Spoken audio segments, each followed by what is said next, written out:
ಸುಂಚಾರಣ್ಯ ಕ್ಷೇತ್ರ ಇದು. ದಂಡಕಾರಣ್ಯ ಅನ್ನೋ ಒಂದು ಕಾಡು ಇದು. ಸೀತಾಮಾತೆ ಸ್ನಾನ ಮಾಡಬೇಕು ಅಂತ ಹೇಳಿ ಅವಳಿಗೊಂದು ಮನೋಭಾವನೆ ಉಂಟಾಗುತ್ತೆ. ಧನುಸನ್ನು ಬಾಣ ತೇಜನ ಮಾಡ್ತಾನೆ. ಒಂದು ಬಂಡೆ ಎಲ್ಲ ಚಿದ್ರು ಹೊಡೆದು ದೊಡ್ಡ ಕೊಳವಾಗಿ ದೊಡ್ಡ ಸರೋವರವಾಗಿ ನೀರು ಒಂದು ಕೊಳದಲ್ಲಿ ನೀರು ಹುಟ್ಟುತ್ತೆ. ಅವಳು ಸಿಡಿದು ಬಂದಿರೋ ಜಾಗಕ್ಕೆ ಸೀತಾಮಡಿದು ಅಂತ ಹೆಸರಿಟ್ಟು. ಹಲೋ ಕರ್ನಾಟಕ ಎಲ್ಲ ಹೇಗಿದ್ದೀರಾ, ಎಲ್ಲ ಚೆನ್ನಾಗಿದ್ದೀರಾ ಅಂತ ಅನ್ಕೊತೀನಿ. ಇವತ್ತು ನಾನು ಯಾವ ಜಾಗಕ್ಕೆ ಬಂದಿದ್ದೀನಿ ಅಂತ ಅಂದರೆ ಮೈಸೂರಿನಿಂದ ಒಂದು 55 ಕಿಲೋಮೀಟ್ರ್ ದೂರದಲ್ಲಿರೋ ಅಂಥ ಒಂದು ಚುಂಚನಕಟ್ಟೆ ಅನ್ನೋ ಒಂದು ಜಾಗಕ್ಕೆ ನಾನು ಬಂದಿದ್ದೀನಿ. ಇಲ್ಲಿಯ ಇತಿಹಾಸ ಏನು, ಇಲ್ಲಿ ಯಾವ ದೇವಸ್ಥಾನ ಇದೆ ಅನ್ನೋದ್ರ ಬಗ್ಗೆ ನಾನು ಡೀಟೇಲಾಗಿ ಇವಾಗ ಹೇಳ್ಕೊಂಬರ್ತೀನಿ ನೋಡಿ. ಏನಂತ ಅಂದರೆ 19ನೇ ಶತಮಾನದಲ್ಲಿ ಶ್ರೀ ಕೃಷ್ಣರಾಜ ಒಡೆಯರ್ರವರು ನಿರ್ಮಾಣ ಮಾಡಿದಂಥ ವಿಜಯನಗರ ದೇವಸ್ಥಾನಗಳ ಮಾದರಿಯಲ್ಲಿ ಕಟ್ಟಿರುವಂಥ ಶ್ರೀ ಕೋದಂಡರಾಮ ದೇವಸ್ಥಾನಕ್ಕೆ ನಾನು ಇವತ್ತು ತೋರ್ಸಕ್ಕೆ ಹೋಗ್ತಿದ್ದೀನಿ. ಇಲ್ಲಿ ಐತಿಹಾಸಿಕ ಹಿನ್ನೆಲೆ ಏನು, ಇಲ್ಲಿ ಯಾವ ಥರ ಪ್ಲೇಸು, ಶ್ರೀರಾಮ ಮತ್ತು ಸೀತೆ ಮತ್ತು ಲಕ್ಷ್ಮಣ ಅವರು ಇಲ್ಲಿ ಬಂದು ನೆಲೆದಿದ್ರು ಅನ್ನೋ ಒಂದು ಐತಿಹಾಸಿಕ ಹಿನ್ನೆಲೆ ಇದೆ. ಆ ಹಿನ್ನೆಲೆ ಬಗ್ಗೆ ನಾನು ಡೀಟೇಲಾಗಿ ಇಲ್ಲಿ ಪೂಜೆ ಮಾಡುವಂಥ ಒಬ್ಬರು ಅರ್ಚಕರ ಹತ್ರ ನೀಟಾಗಿ ತೋರಿಸ್ಕೊಂಡು ಇವತ್ತು ಇದು ಮಾಡ್ತೀನಿ.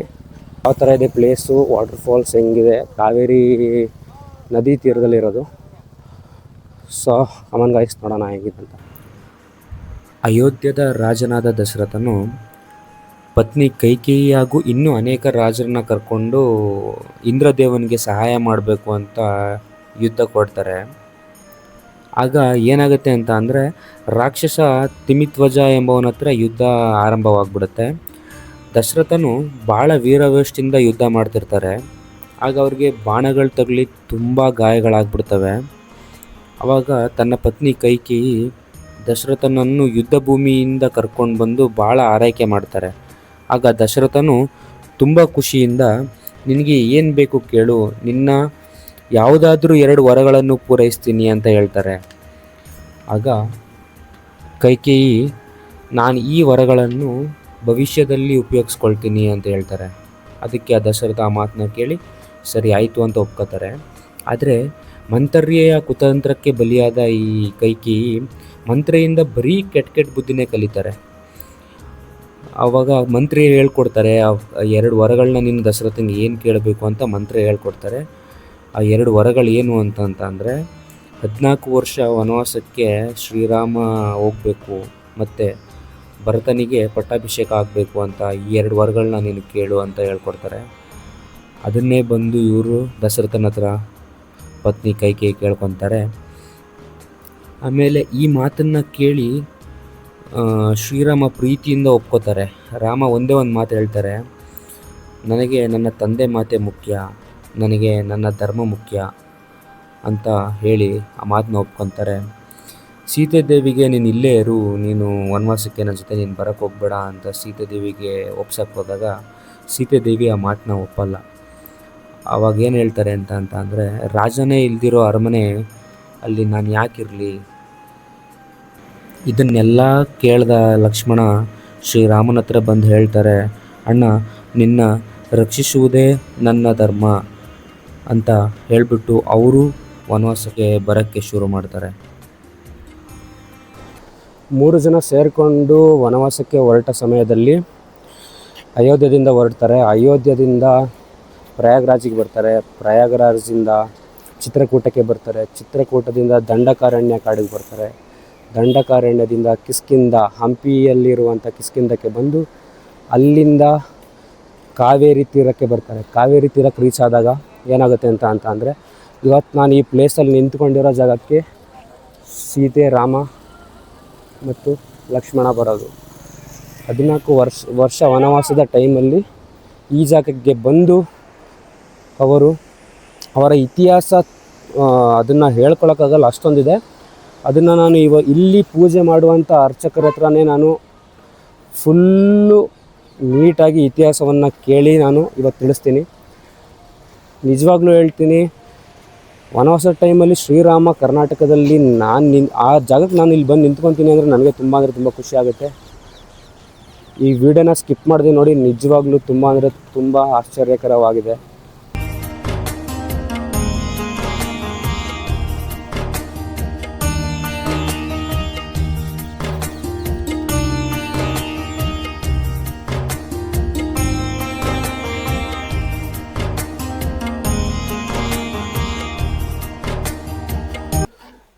ಈ ಒಂದು ದೇವಸ್ಥಾನದ ಐತಿಹಾಸಿಕ ಹಿನ್ನೆಲೆ ಮತ್ತು ಈ ದೇವರಿಗೆ ಇಲ್ಲಿ ಯಾವ್ಯಾವ ಥರ ಪೂಜೆ ಪುರಸ್ಕಾರಗಳನ್ನು ಮಾಡ್ತಾರೆ ಅಂತ ನಮ್ಮ ಇಲ್ಲಿಯ ಅರ್ಚಕರನ್ನು ಹೋಗಿ ಕೇಳೋಣ.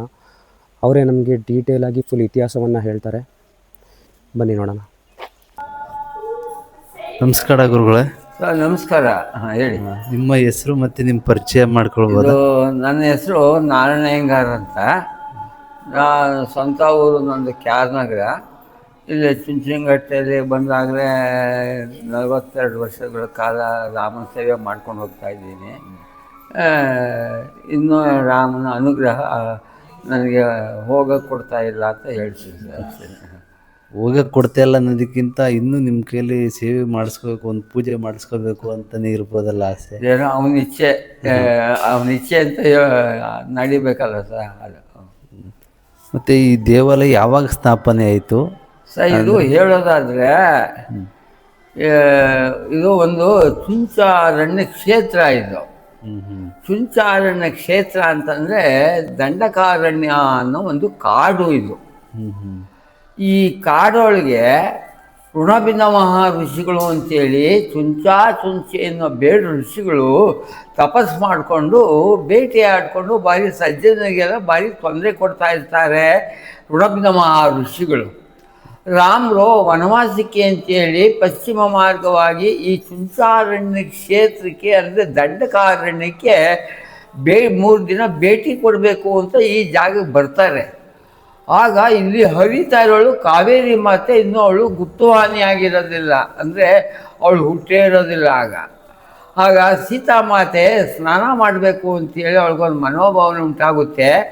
ಆಗ ಸೀತಾಮಾತೆ ಸ್ನಾನ ಮಾಡಬೇಕಾದ್ರೆ ಮೈದ ಲಕ್ಷ್ಮಣನ ಕೇಳ್ಕೊತಾಳೆ, ಏನು ಲಕ್ಷ್ಮಣ, ಈ ಜಾಗದಲ್ಲಿ ಬಂದು ತೊಟ್ಟು ನೀರು ಇಲ್ವಲ್ಲ, ನಾವು ಸ್ನಾನ ಮಾಡಬೇಕಲ್ಲ ಅಂತೇಳಿ. ಆಗ ಮೈದ ಲಕ್ಷ್ಮಣನ ಕೇಳ್ಕೊಂಡಾಗ ಆಗ ಅವನೊಂದು ಜಾಗದಲ್ಲಿ ಒಂದು ಧನುಸಿನ ಬಾಣ ತೇಜನ ಮಾಡ್ತಾನೆ.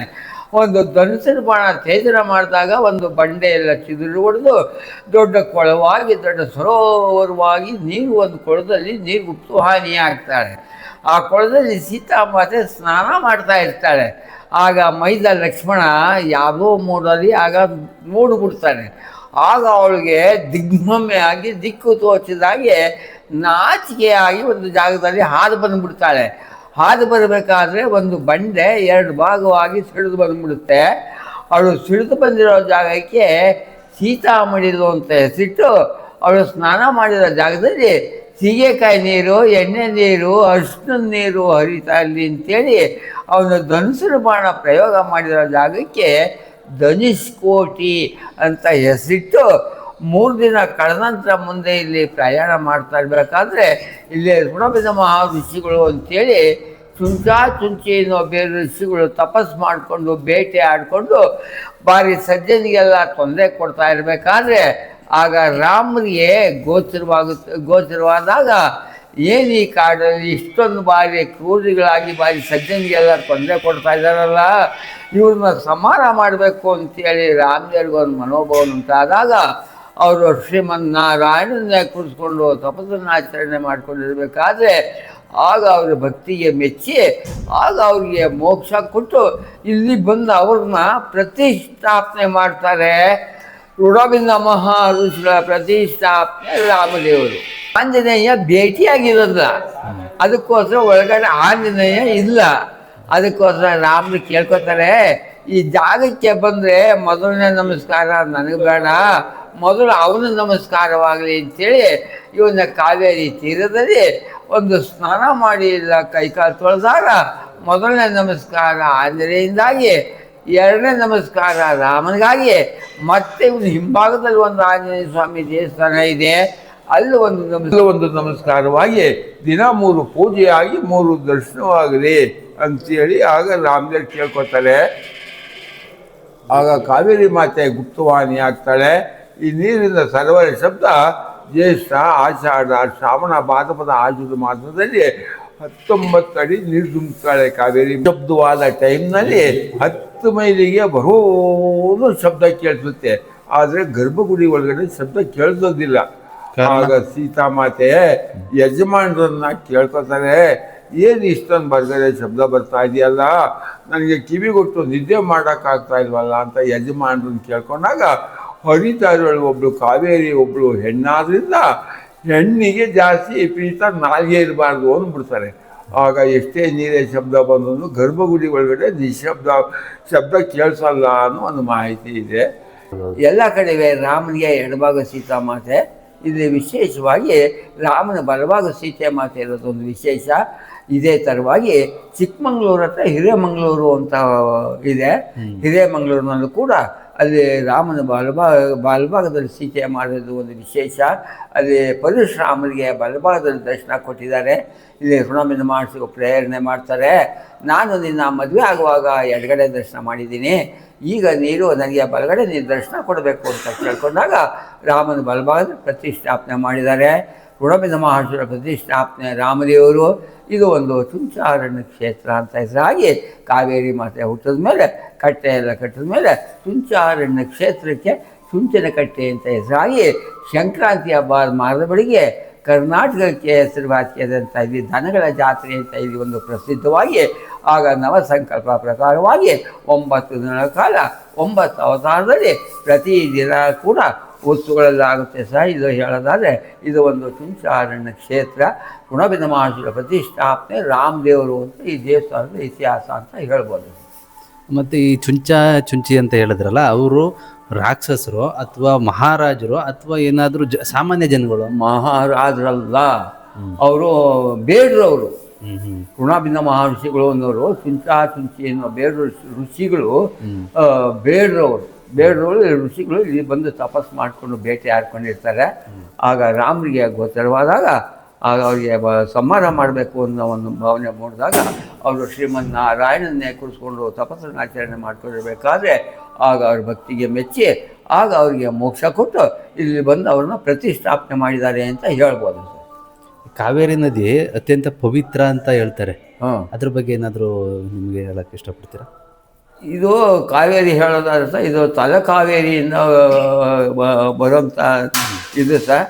ಇದು ನಮ್ಮ ಈ ಕ್ಷೇತ್ರಕ್ಕೆ ಬರ್ಬೇಕಾದ್ರೆ ಇವಳು ಕಾವೇರಿ ಒಬ್ಬಳು ಹೆಣ್ಣು, ಇವಳು ರಭಸ ಜಾಸ್ತಿ ಅಂತ ಹೇಳ್ಬೋದು ಅಷ್ಟೇ. ಎಲ್ಲದಕ್ಕಿಂತ ನಮ್ಮ KRSಗೆ 3 ಹೊಳೆ ಸೇರೋದ್ರಿಂದ ಲಕ್ಷ್ಮಣ ತೀರ್ಥ, ಹೇಮಾವತಿ, ಕಾವೇರಿ 3 ಹೊಳೆ ಬರೋದ್ರಿಂದ ಎಲ್ಲದಕ್ಕಿಂತ ರಭಸವಾಗಿ ಬರೋ ಮೈದುಂಬಿ ಹರಿದು ಬರೋಳು ನಮ್ಮ ಕಾವೇರಿ ಮಾತೆ ಅಂತ ಹೇಳ್ಬೋದು.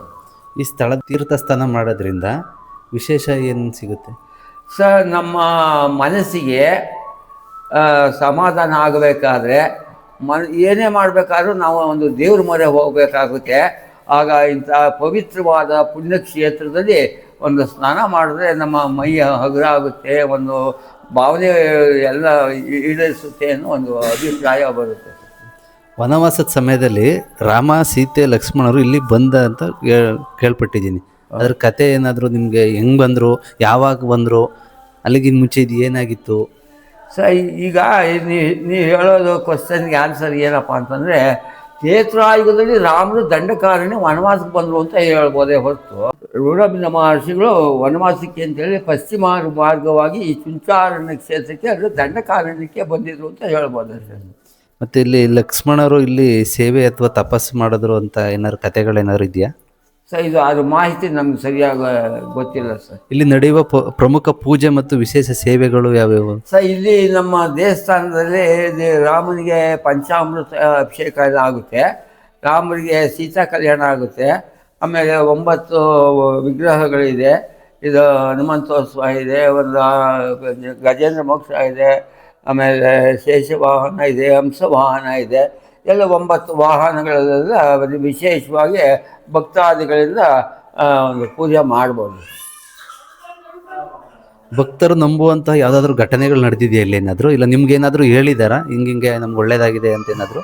ಸರ್, ಇಲ್ಲಿ ನಮ್ಮ ಇಡೀ ನಮ್ಮ ಹಿಂದೂ ಧರ್ಮದ ಜನಗಳಿಗೆ ಈ ರಾಮದೇವರು ಅನ್ನೋದು ಒಂದು ಮನೋಭಾವನೆ. ಈ ಎಲ್ಲ ಕಡೆ ಮನದೇವರಾಗಿ ನಮ್ಮ ಮನೆದೇವರು ಅಂತ ಒಂದು ಭಾವನೆಯಿಂದ ಬಂದು ಪೂಜೆ ಮಾಡಿ ಒಂದು ನಂಬಿಕೆ ಇಟ್ಕೊಂಡಿದ್ದಾರೆ ಸರ್.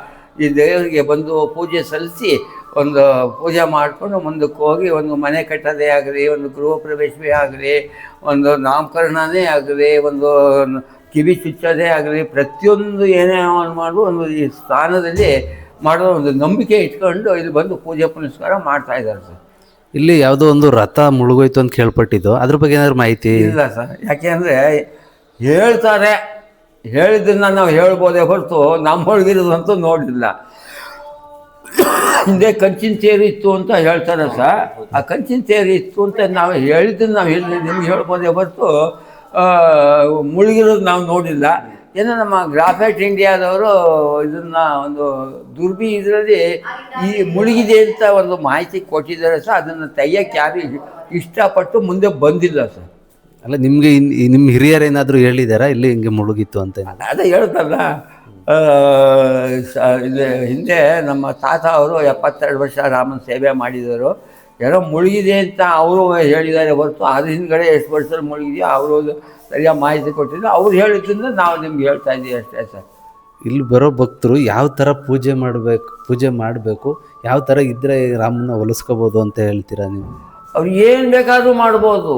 ಈಗ ಮನಸ್ಸಲ್ಲಿ ಏನಾರು ಒಂದು ಪ್ರಾರ್ಥನೆ ಮಾಡ್ಕೊಂಡು ಹೋಗಿ ಅವರಿಗೆ ಫಲಿಸಿದ್ರೆ, ಈಗ ಹರಕೆ ಅಂತ ಒಂದು ಕಟ್ತಾರೆ, ಹರಕೆ ಅಂತ ಕಟ್ಕೊಂಡು ಹೋದರೆ ಈಗ ಚಿನ್ನದ ಡಾಬ್ ಬೇಕಾದ್ರೂ ಮಾಡಿಸ್ಕೊಡ್ಬೋದು, ಚಿನ್ನದ ಕಿರೀಟ ಮಾಡಿಸ್ಕೊಡ್ಬೋದು, ಚಿನ್ನದ ಅವನ ವೈಭೋಗದಲ್ಲಿ ಏನು ಬೇಕಾದ್ರೂ ಕವಚ ಮಾಡಿಸ್ಬೋದು, ಏನು ಬೇಕಾದ್ರೂ ಮಾಡಿಸ್ಬೋದು. ಅವ್ರ ಯಥಾಶಕ್ತಿ ಅವರು ಅನಿಸಿಕೆ ಏನಿದೆಯೋ ಅದನ್ನು ಈಡೇರಿಸ್ತಾರೆ ಸರ್ ಅವರು. ಈಗಲೂ ಜನತೆಗೆ ಈ ದೇವಾಲಯದ ಬಗ್ಗೆ ಯಾವ ಮಹತ್ವ ತಿಳ್ಕೊಬೇಕು ಅಂತ ನೀವು ಸಂದೇಶ ಕೊಡ್ತೀರಿ? ಈ ದೇವಸ್ಥಾನದ ಬಗ್ಗೆ ಏನು ತಿಳ್ಕೊಬೇಕು ಈಗಿನ ಜನತೆ? ಅದೇ ದೇವ್ರ ಮೇಲೆ ಒಂದು ನಂಬಿಕೆ ಇಟ್ಟು ತಿಳ್ಕೊಬೋದೇ ಹೊರತು ಇನ್ನೇನು ನಾವು ಹೇಳೋಕ್ಕೆ ಸಾಧ್ಯವೇ ಇಲ್ಲ ಸರ್. ಈ ದೇವಸ್ಥಾನದ ಗರ್ಭಗುಡಿ ಯಾವ ಶಿಲೆ ಮತ್ತು ಯಾವ ಶೈಲಿಯಲ್ಲಿ ಕಟ್ಟಲಾಗಿದೆ? ನಮಗೆ ಗೊತ್ತಿಲ್ಲ ಸರ್. ಅದು ಎಲ್ಲ ಕಲ್ಲು ಕಟ್ಟಡ ಇರೋದ್ರಿಂದ ಇದು ಯಾವ ಶಿಲೆ ಅನ್ನೋದು ಕಲ್ಲು ಕಟ್ಟಡ ಮಾತ್ರ ಎಲ್ಲ ಪೂರ ಕಲ್ಲು ಕಟ್ಟಡ. ಒಂದು ಪ್ರಾಕಾರವೆಲ್ಲ ಚೋಳರ ಪ್ರತಿಷ್ಠಾಪನೆ ಆಗಿರೋದು. ಎರಡನೇ ಪ್ರಾಕಾರ ಕಟ್ಟಡ ಎಲ್ಲ ಇಮ್ಮಡಿ ಕೃಷ್ಣರಾಜೇಂದ್ರ ಒಡೆಯರ ಸೇವೆ ಅಂತ ಮುಂದ್ಗಡೆ ಬೋರ್ಡ್ ಇದೆ. ಅವರು ಇಲ್ಲಿ ಬಂದು ಒಂದು ಪ್ರಾಕಾರ ಕಟ್ಟಿ ಅವ್ರದ್ದು ಒಂದು ಗರುಡಗಂಬ ಅಂತ ಒಂದು ಎಲ್ಲ ಕಡೆ ಒಂದಿರುತ್ತೆ. ಇಲ್ಲಿ ನಮ್ಮ ದೇವಸ್ಥಾನದಲ್ಲಿ 2 ಗರುಡಗಂಬ ಇದೆ ಅಂತ ಹೇಳ್ಬೋದು ಸರ್. ಇದು ನೀವು ಎಷ್ಟೇ ತಲೆಮಾರುಗಳಿಂದ ಪೂಜೆ ನಡ್ಸ್ಕೊಂಡು ಬರ್ತಾ ಇದ್ದೀರಾ ಅಲ್ಲಿ? ನಾವು ತಲೆಮಾರಿಗೆಲ್ಲ ಹೋಗಿಲ್ಲ ಸರ್. ನಾ ಹೇಳೋದಾದರೆ ಒಂದು 42 ವರ್ಷದಿಂದ ನಾನು ಇದೀನಿ ಅಂತ ಹೇಳ್ಬೋದು ಅಷ್ಟೇ. ತಲೆಮಾರಿಗೆ ಹೋಗಿಲ್ಲ ಅಷ್ಟೇ. ಯಾಕೆಂದರೆ 100 ವರ್ಷಕ್ಕೊಂದು ಶತಮಾನ ಅಂತ ಹೇಳ್ತಾರೆ. ಇನ್ನೂ ನಾವು ಶತಮಾನ ಕಂಡಿಲ್ಲ, ಇನ್ನೂ ಇಲ್ಲ, ಮುಂದೆ ಯಾರೂ ಇಲ್ಲ. ಏನೋ ಇಲ್ಲಿ ತನಕ ರಾಮ ಹೆಂಗೋ ನಡೆಸ್ಕೊಂಡು ಅವನ ಕೃಪೆ ಕಟಾಕ್ಷದಿಂದ ನಮಗೆ ದೇವರ ಆಯಸ್ಸು ಆರೋಗ್ಯ ಎಲ್ಲ ಕೊಟ್ಟು ಈ ಜಾಗದಲ್ಲಿ ಹಿಂದೆ ನಾವು ಏನು ಮಾಡೋದು ಅದೇ ಥರ ರೀತಿ ನೀತಿ ನಡೆಸ್ಕೊಂಡು ಹೋಗ್ತಾ ಇದ್ದೀವಿ ಸರ್. ವನವಾಸ ಕಾಲದಲ್ಲಿ ರಾಮ, ಸೀತೆ ಮತ್ತು ಲಕ್ಷ್ಮಣರು ಇಲ್ಲಿ ಇದ್ರು ಅಂತ ಅದಲ್ಲ, ಅದಕ್ಕೇನಾದರೂ ಪುರಾವೆಗಳಿದೆಯಾ? ಅಂದರೆ ರಾಮನ ಪಾದ ಆಗಿರ್ಬೋದು ಅಥವಾ ಏನಾದರೂ ಸರ್, ಇದು ಅಲ್ಲಿ ಕಲ್ಲು ಬಂಡೆ ಇದೆಯಲ್ಲ ನೋಡಿ, ಅಲ್ಲಿ ಹೋದರೆ ಅಲ್ಲಿ ಸೀತಾಮಾತೆ ಸ್ನಾನ ಮಾಡಿರೋ ಜಾಗದಲ್ಲಿ ಪಾದ ಇದೆ ಅಂತ ಹೇಳ್ತಾರೆ. ಎಲ್ಲರೂ ಒಂದು ಕಲ್ಪನೆ ಮಾಡಿ ಒಂದೊಂದು ಇದೆ ಅಂತ ಹೇಳ್ತಾರೆ ಅಂತ ಹೇಳ್ಬೋದು ಸರ್. ಕಾವೇರಿ ನದಿಯಲ್ಲಿ ತೀವ್ರವಾಗಿ ಹರಿತದೆ ಅಂತ ಕೇಳ್ಪಟ್ಟೆ, ಅದ್ರ ಬಗ್ಗೆ ಏನಾದರೂ ಮಾಹಿತಿ ಏನಾದರೂ ಗೊತ್ತಾ ನಿಮಗೆ? ಈಗ ನೋಡಿ, ಹೇಳೋದಾದರೆ ಕಾವೇರಿ ಬರೋದೇ ತೆಳುವು ಆದ್ದರಿಂದ ಅಲ್ಲಿ 3 ಥರ ನೀರು ಬರ್ತಾ ಇರಬೇಕಾದ್ರೆ ಸೀತಾಮಾತೆ ಸ್ನಾನ ಮಾಡಿರೋ ಜಾಗದಲ್ಲಿ ಈ ಥರ ನೀರು ಬರುತ್ತೆ ಅನ್ನೋ ಒಂದು ಮಾಹಿತಿ, ಒಂದು ಹಿಂದಿಂದ ಅದು ನಡೆದುಕೊಂಡ್ಬಂದಿರೋ ಪದ್ಧತಿ ಬಂದು, ಅದೇ ಥರ ಒಂದು ವರ್ಷ ಸೀತಾದೇವಿ ಸ್ನಾನ ಮಾಡಿರೋ ಜಾಗದಲ್ಲಿ ಸೀಗೆಕಾಯಿ ನೀರು, ಎಣ್ಣೆ ನೀರು, ಅಷ್ಟು ನೀರು ಹರಿತಾ ಇದೆ ಅಂತ ನಾವು ಹೇಳ್ಬೋದು ಸರ್. ಅದೇನಾದ್ರು ಕಾಣಿಸುತ್ತಾ ಇವಾಗ? ಅದು ಕಾಣಿಸುತ್ತೆ, ನೋಡ್ಬೋದು. ಯಾಕಂದರೆ ಈಗ ಅಲ್ಲಿ ಹತ್ತಿರದಲ್ಲಿ ಒಂದು ನೋಡೋಕ್ಕಾಗೋದಿಲ್ಲ. ಇಲ್ಲಿ ಟವರ್ ಬಾಚಿದೆಯಲ್ಲ, ಮೇಲ್ಗಡೆ ನಿಂತ್ಕೊಂಡು ನೋಡಿ ಮೇಲಿಂದ ಧುಮುಕ್ತಾಳೆ. ಧುಮುಕಿದಾಗ ಅದರಲ್ಲಿ ಯಾವ ಥರ ನಾವು ಒಂಥರ ಅಬ್ಸರ್ವ್ ಮಾಡಬೇಕು. ಇದು ಯಾಕಂದ್ರೆ ಒಂಥರ ಹಳದಿ ನೀರು ಬರ್ತಲ್ಲ ಇದು ಅಂತ ನಾವು ಅದನ್ನು ಗೆಸ್ ಮಾಡಿದಾಗ ಇದರ ಮಾಹಿತಿ ಸಿಗುತ್ತೆ ಅಂತ ಹೇಳ್ಬೋದು. ಈ ದೇವಸ್ಥಾನದಲ್ಲಿ ಕಲ್ಲು ಮತ್ತು ಮರಗಳಿಗೆ ಏನಾದರೂ ವಿಶೇಷ ಪೂಜೆ ಅಂತ ಯಾವುದಾದ್ರೂ ಇದೆಯಾ? ದೇವ್ರ ಮರ ಆ ಥರ ಏನಾದರೂ? ಇಲ್ಲಿರೋ ಮರಕ್ಕೆ ಮಂದಿ ಈ ಹರಕೆ ಕಟ್ಕೊಂಡು ಹೊಸೇವೆ ಅಂತೇಳಿ ಬಂದು ಒಂದು ಪೂಜೆ ಮಾಡ್ಕೊಂಡು ಹೋಗ್ತಾರೆ.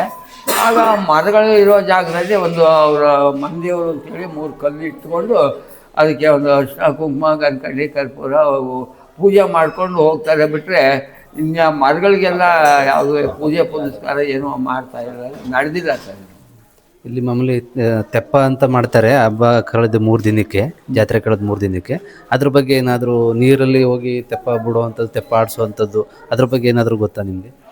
ಇದು ಆ ರಾಮ ಇದು ತೆಪ್ಪೋತ್ಸವ ಅಂತಂದರೆ ಅವನು ಈಗ ರಥೋರಣ ಆಗಿದೆ, ಸೀತಾ ಕಲ್ಯಾಣ ಮದುವೆ ಮಾಡ್ಕೊಂಡಿದ್ದಾನೆ, ರಥೋರಣ ಆಗಿದೆ.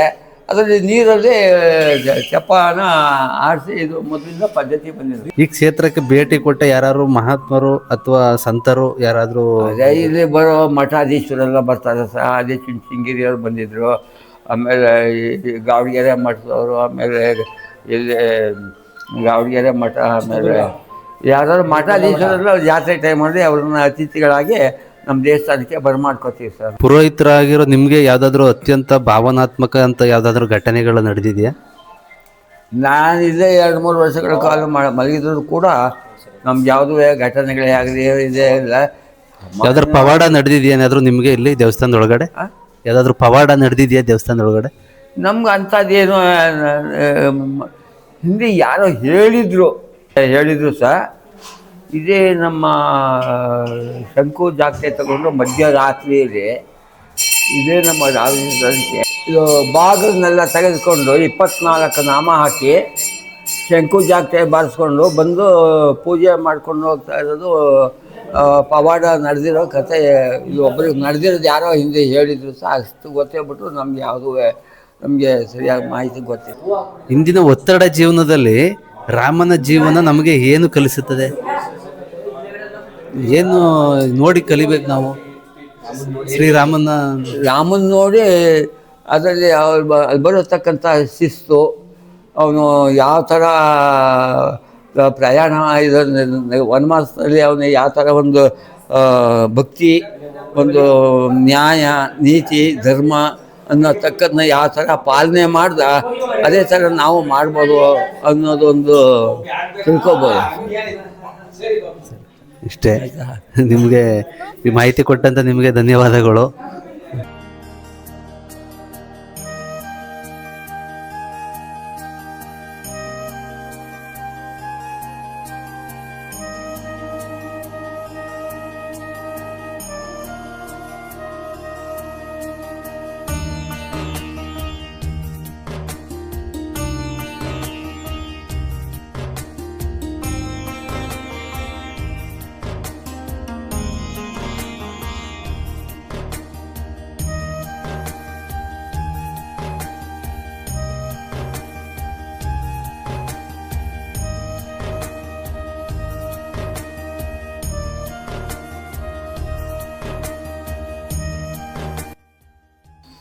ಈ ನನ್ನ ಶ್ರೀರಾಮ ದೇವಸ್ಥಾನದ ವಿಡಿಯೋ ನಿಮಗೇನಾದರೂ ಇಷ್ಟ ಆಗಿದ್ದರೆ ಪ್ಲೀಸ್ ನನ್ನ ವಿಡಿಯೋನ ಶೇರ್ ಮಾಡಿ, ಸಬ್ಸ್ಕ್ರೈಬ್ ಮಾಡಿ ಅಂತ ಕೇಳ್ತೀನಿ.